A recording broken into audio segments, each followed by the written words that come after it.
उसको एक दिशा दी।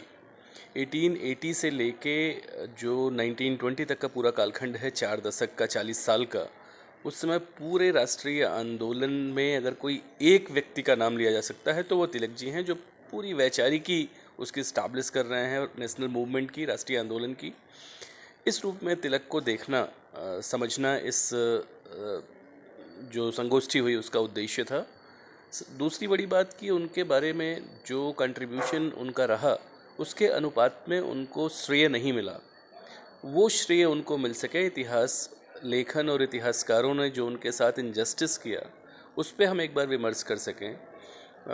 कम से कम वो उन पे आरोप लगा कि वो कम्युनल हैं, उन पे आरोप लगा कि कास्टिस्ट हैं। ऐसा हो ही नहीं सकता। ऐसे हमको 1 दर्जन रेफरेंसेस हैं, और निश्चित रूप से उन 4 दशकों के लिए सबसे बड़े व्यक्तित्व हैं। 2 दिन का ये जो सेमिनार था, ये रिविजिटिंग थी उनके उस पूरे कंट्रीब्यूशन को, जो खास करके 1880 से लेके 1880 से लेके 1920 के बीच उन्होंने देश के लिए किया। जी। फर्गुसन और केसरी जो उन्होंने उस वक्त जो वृत्तपत्र चलते थे, उसका भी शुरुआत उन्होंने फर्गुसन से स्टार्ट किया, तो उसके बारे में और हाँ, फर्गुसन का क्या नहीं, केसरी का थोड़ा पहले स्टार्ट है। बेसिकली 1880 में वो न्यू इंग्लिश स्कूल खोलते हैं, जिसकी पूरी एक सीरीज़ वो खोलना चाहते हैं। जिसके लिए ऐसा है कि उस न्यू इंग्लिश स्कूल में 19 विद्यार्थियों से शुरू होता है, 19 स्टूडेंट से, लेकिन अगले 5 साल में ही 1200 से अधिक विद्यार्थी हो जाते हैं।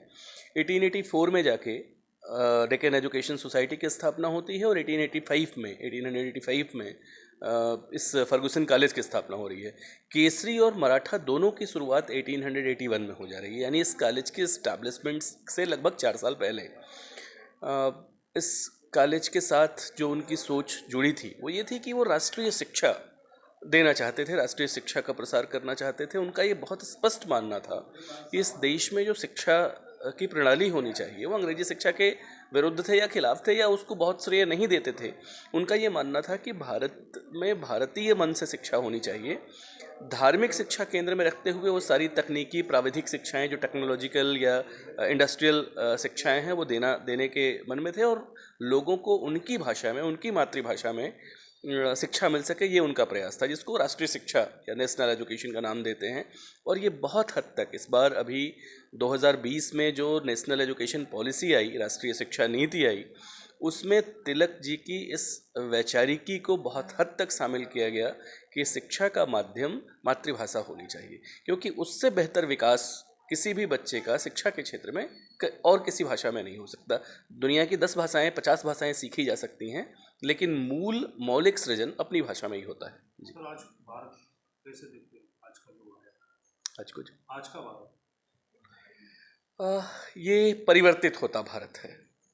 आज़ादी के बाद शायद, मुझे ऐसा लगता है, मैं किसी राजनीतिक टिप्पणी की तरफ नहीं जाना चाहता, लेकिन संभवतः हमें जिस दिशा में जाना चाहिए था, हम उस दिशा से थोड़े भटके।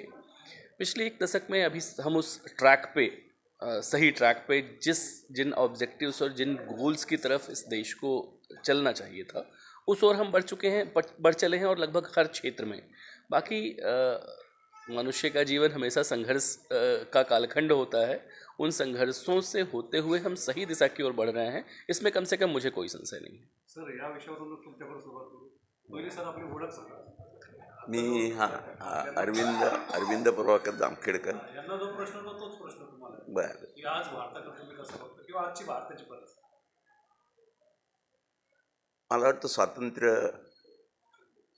स्वातंत्र्य युद्धामध्ये अनेक प्रकारची स्वप्न अनेकांनी बघितली, आणि प्रत्येकाने ती आपापल्या पद्धतीने पूर्ण करण्याचा प्रयत्न केला. परंतु जसं आता ओमजी म्हणाले त्याप्रमाणे बदलत्या काळानुसार कदाचित व्यावहारिक कारणामुळे असेल किंवा तात्विक कारणांच्यामुळे असेल, अनेक बदल झाले. त्याच्यामुळे आजचा जो भारत आहे तो त्या लोकांनी जो पाहिलेला किंवा त्याची इच्छा केलेली होती त्या भारतापेक्षा वेगळा असलं तर आश्चर्य नाही आहे. पण मला आता परत वाटतं की त्याच्यामुळे या परिप्रेक्ष्यामध्ये परत लोकमान्य टिळक, आगरकर वगैरे या सगळ्या लोकांची जी त्या पाठीमागली जी तात्विक भूमिका आहे, रानडेसुद्धा असतील त्याच्यामध्ये, त्याचा शांतपणाने विचार करून, कारण आपण 100 वर्ष होऊन गेले आहेत सगळ्या गोष्टींना, त्याचा शांतपणाने विचार केला तर कदाचित पुढला मार्ग जो आहे तो अधिक चांगला होईल. आणि असा प्रश्न आहे की फर्ग्युसन आणि टिळकांचं काय संबंध होते किंवा काय नातेसंबंध 2 दिवसापासून या विषयावर जास्त बोललो नाही, त्याच्यातली एक गोष्ट की उदाहरणार्थ फर्ग्युसन कॉलेजच्या किंवा डेक्कन एज्युकेशन सोसायटीचा त्यांनी राजीनामा दिला, परंतु त्याचा अर्थ असा नव्हता की त्यांनी फारकत घेतलेली आहे म्हणून. उलट लोकांनी जेव्हा विचारलं की दुसरं कॉलेज का काढत नाही, ते म्हणाले नाही, हीच संस्था चालली पाहिजे. माझ्या काही कारणामुळे मी त्यातून दूर आहे, तत्वामुळे दूर आहे, त्याच्यामुळे ते तर त्यांच्या हृदयस्थानीच असलं पाहिजे. 2 दिवसाचं जे झालं कार्यक्रम झाला किंवा कार्यशाळा विद्यार्थ्यांना काय मार्गदर्शन केलं किंवा विद्यार्थ्यांनी काय घेतलं असं वाटतं? बघा, आज जो इतिहास शिकवला जातो त्याच्यामध्ये मी वेगळ्या रीतीने बघतो की महाराष्ट्राकडे सर्व भारत जो आहे तो 19व्या शतकाच्या शेवटापासून सुरुवातीपर्यंत जो महाराष्ट्राकडे ज्या दिशेने बघत होता ते वैचारिक जे प्रबळ स्थान होतं ते तुम्हाला दिसतं का? आज आपण फक्त राजकारणामध्ये राडा आणि ब्रिगेड्स यांच्याच भाषा बोलतो. तेव्हा आपण निश्चितपणाने भटकलेलो आहोत. पण भटकलेलो आहोत हे जरी कळलं तरी पुष्कळ आहे. हे विद्यार्थ्यांच्या लक्षात आल्यानंतर ते सगळ्या गोष्टी बरोबर आपल्या ह्याच्याने आणतील. हाच विषय घेऊन आपण प्रिन्सिपल अडकते का तिथे मध्ये? 1 मिनिट, ओढलं जाईल ते.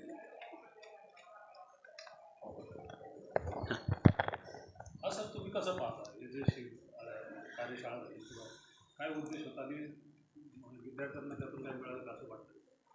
निश्चितच मिळालेलं आहे असं मला वाटतं, कारण 2 दिवस ही कार्यशाळा चालली आणि त्यामध्ये मुख्यत्वे लोकमान्य टिळक आणि त्यांचा जो काही स्वातंत्र्य संग्राम करताना त्यांचं योगदान होतं आणि ते फक्त एकाच प्रकारचं नव्हतं. सर्वात मुख्य म्हणू आपण पाया जो शिक्षणाने आहे आणि म्हणूनच त्यांनी राष्ट्रीय शिक्षणाच्या दृष्टीनं फर्ग्युसन कॉलेजची स्थापना केली, अर्थात त्याच्या आधी डेक्कन एज्युकेशन सोसायटीची स्थापना केली आणि जसं आपल्याला माहिती आहे 1880ला पहिल्यांदा शाळा सुरू केली, new English school on Tilak road. तर अर्थात त्यामुळं मला असं वाटतं की आज जे काही 2 दिवस सांगितलं गेलं लोकमान्यांच्या एकंदरीत विचारसरणीबद्दल, त्यांच्या अन्य वेगवेगळ्या म्हणजे फक्त एज्युकेशनल नाही, रिलिजियन असेल किंवा सोशल हे असेल, तर वेगवेगळ्या ह्याच्यामध्ये त्यांनी त्यांचं योगदान दिलेलं आहे. आज जसं आपल्याला सर्वांना माहीत आहे की शिवजयंती असेल, गणेश चतुर्थी असेल, ह्या गणेश उत्सव तो साजरा करण्यामागचं कारण एकच होतं की सर्वांनी एकत्र यावं, एक विचार करावा. जे आज अर्थात आपल्याला जाणवत आहे की त्याचा गाभा आत्ता आपल्याला कुठेच दिसत नाही, तो नक्की रिस्टोर होणं जरुरीचं आहे. आणि जेव्हा आपण एकत्र विचार करतो, एकत्र त्याच्यावर त्याच्यावर मंथन होतं, तेव्हा नक्कीच चांगल्या गोष्टी येतील असं वाटतं आणि त्यामुळे वैचारिक हा पाया असणं जरुरीचं आहे असं मला वाटतं. त्यामुळं शिक्षक आपल्या नवीन विद्यार्थ्यांना हे नक्कीच जाणून घेणं जरुरीचं आहे की ज्या प्रकारे त्यांनी शिक्षणाची सुरुवात केली आणि त्याला कसं पुढे शेवटपर्यंत नेलं त्यांनी, आणि म्हणून त्यांना भारतीय असंतोषाचे जनक जे म्हणतो आपण की भारतीय स्वातंत्र्य लढ्यामध्ये लोकांमध्ये ठिणगी लावणं, म्हणजे त्यामध्ये ठिणगी पेटवणं हे महत्त्वाचं आहे. कारण मनामध्ये जर झालं तरच मनुष्य किंवा आपले सर्व भारतीय म्हणू आपण ते एक संघ होतील आणि एकमेकाशी एकत्र राहून ते इंग्रजांशी लढू शकतील असं वाटतं. आज कोणत्याही दुसऱ्या गोष्टी असतील तर त्यामध्ये आपण सर्वांनी सॉरी हो तेव्हाचा तो काळ होता, बरोबर आहे. पण आज दुसऱ्या गोष्टींचा आपल्याला अनेक ठिकाणी सामना करावा लागत असेल, अडचणी असतील किंवा ग्लोबलायझेशनमध्ये आपल्याला अनेक गोष्टी दिसत आहेत, पण त्यामध्ये ज्या काही पायाभूत सुविधा होत आहेत आणि त्यामध्ये नक्कीच आणखीन समर्थ भारत बनण्याच्या दृष्टीनं त्याचा फायदा होईल असं मला वाटतं.